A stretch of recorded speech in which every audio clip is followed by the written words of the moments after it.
ये पाकिस्तान का पहला IP65 इन्वर्टर है जो बगैर वापडा, बगैर बैटरी यानी सिंगल सोर्स पर लोड चलाने की सलाहियत रखता है। इसमें एक मज़े की बात यह है कि अगर आपका लोड सोलर की जनरेशन से ज़्यादा हो जाए या किसी वजह से सोलर की प्रोडक्शन चलते चलते अगर कम हो जाती है तो ये उस लोड को ऑटो रीस्टार्ट भी कर देता है। यानी आपका अगर किसी वजह से लोड बंद हुआ है तो आपको दोबारा जाके बटन प्रेस करके रीसेट करने की ज़रूरत नहीं है। इस तरह के बहुत से इसमें ऐसे फीचर्स हैं जो इस इन्वर्टर को बाकी इन्वर्टर से मुनफरिद बनाते हैं। तो जानते हैं इन तमाम बातों का प्रैक्टिकली रिज़ल्ट हम आपसे शेयर करते हैं और आपको दिखाते हैं इस इन्वर्टर के तमाम फीचर्स। प्यारे दोस्तों, आज मैं बात कर रहा हूँ सोलेक्स 6 किलोवाट IP65 इन्वर्टर की, जिसकी मार्केट में बहुत ज़्यादा धूम है। तो सबसे पहले मैं इसकी अनबॉक्सिंग करता हूँ। प्यारे दोस्तों, जैसे ही मैं इन्वर्टर का बॉक्स ओपन करता हूँ तो उसमें मुझे एक अदद वाल ब्रैकेट मिलती है जिसके मदद से हम इन्वर्टर को दीवार पर हैंग करते हैं। इसके साथ साथ मुझे 2 अदद MC4 कनेक्टर्स मिलते हैं और इसमें कुछ अदद मुझे वाशर्स मिलती हैं, टेपिंग स्क्रूज मिलते हैं और बैटरी कनेक्शन टर्मिनल मिलते हैं जिसमें वाई टर्मिनल है और OT टर्मिनल भी शामिल है।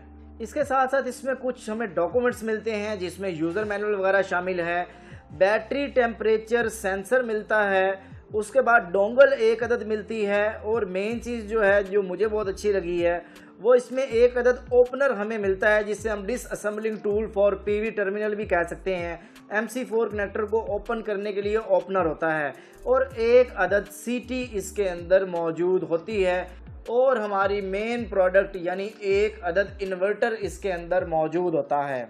प्यारे दोस्तों, सबसे पहले मैं इस इन्वर्टर को सिंगल सोर्स पे चला के देखूंगा कि ये कैसा रिस्पॉन्स देता है। सबसे पहली बात तो ये देखी जाती है कि चल भी सकता है या नहीं चलता, तो इसका जवाब है बिल्कुल, ये सिंगल सोर्स पर लोड को चलाने की सलाहियत रखता है। अभी आपके सामने 1500 वाट के करीब लोड चल रहा है, वापडा नहीं है, बैटरी नहीं है, ओनली सोलर है और लोड है। उसके बाद जो है 2300 वाट के करीब लोड चल रहा है बगैर किसी सेकेंडरी सोर्स के। इसके बाद 3925 के करीब जो है इस पर लोड चल रहा है और 4032 के करीब जो है वो प्रोडक्शन जो है सोलर की वो हमें देखने को मिल रही है। अच्छा, यहाँ पे कुछ चीज़ें मैं क्लियर करता जाऊँ कि अगर आपके पास पहले नंबर पे तो ये है कि आपने ये देखा ये इन्वर्टर चलने की सलाहियत रख रहा है, इसमें कुछ फैक्टर्स हैं जिनको बताना भी हमारा हक बनता है। वो ये है कि आप इस पर कोई ऐसी चीज़ जो चलते हुए टार्क लेती है वो नहीं ये चलाएगा। अचानक से आपने ये लोड चला दिया, वो लोड चला दिया, ये चला दिया, वो चला दिया, नहीं चलाएगा सिंगल सोर्स पे। हाँ, सिंगल सोर्स पर अगर आप चीज़ें चलाना चाह रहे हैं स्लो चलाएं। पहले आपने कुछ लोड चला लिया, वो थोड़ा चला 5-10 सेकंड, फिर आपने कुछ और लोड चला दिया, फिर आपने कुछ और लोड चला दिया।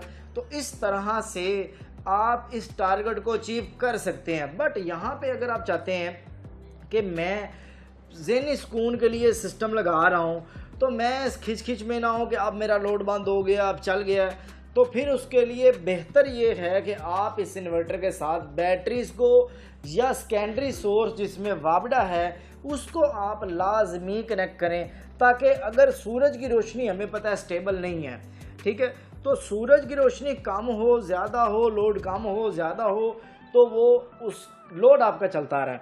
बट यहाँ पे मैं लोड टेस्ट कर रहा हूँ तो मैं इसको मज़ीद चेक करूँगा सेकेंडरी सोर्स यानी वापडा साथ दे के।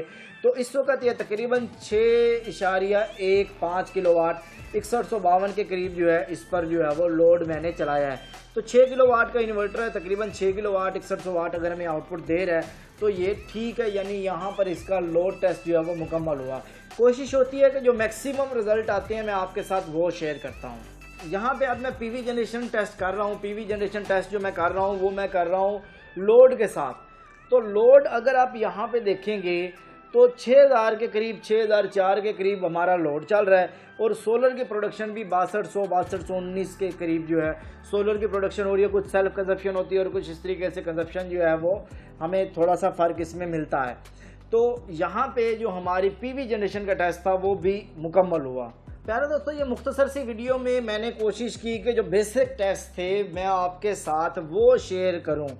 आप अगर मुझे कहेंगे कि इस इन्वर्टर का वीडियो पार्ट 2 बताएं और उस पार्ट में मैं क्या क्या टेस्ट करूं, क्या क्या फीचर्स आपको बताऊं, वो आप मुझे कमेंट सेक्शन में बताएं। मैं लाजमी इसका पार्ट 2 वीडियो आपके लिए लाजमी बनाऊंगा अगर आप मुझे कमेंट सेक्शन में इसके बारे में कहेंगे। तो आपको ये वीडियो कैसी लगी, अगर आपने ये इन्वर्टर इस्तेमाल किया है तो आपका इसके साथ एक्सपीरियंस कैसा रहा, वो भी कमेंट सेक्शन में लाजमी बताइएगा, ताकि जो भी हमारे व्यूवर्स देखने वाले हैं उनको जो है इसकी फीडबैक मिल सके कि इसका मार्केट में एक वैल्यू कैसी है, लोगों के बारे माइंड में इसके बारे में सोच क्या है, ताकि लोगों को ख़रीदने में आसानी हो। अच्छा, कीमत की बात करें तो कीमत तो वैसे चेंज होती रहती है, बट अभी जो है वो तकरीबन 2,95,000 से 3,10,000 के करीब इसकी कीमत मार्केट में है।